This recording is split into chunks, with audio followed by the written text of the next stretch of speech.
mga loads, tapos na tayo. Yan o, kinabit ko na lang dyan sa body kasi wala tayong makabitan. Ginawa natin ang paraan. Tapos na tayo mag-wiring.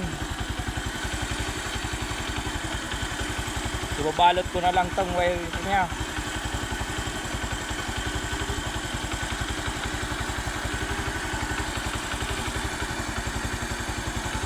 Yan, pinalitan ko ng mga bagong wire kasi inubos ng daga yung mga wiring ko.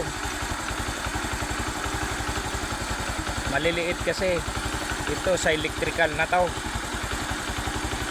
Ubusin pa niya ito. Maubos, lagas din ang ngipin niya.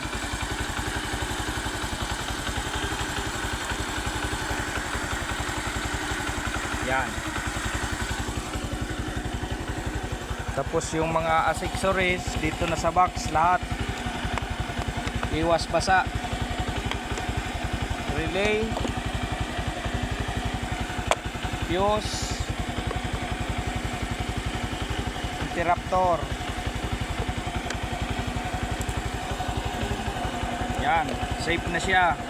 Hindi siya mababasa.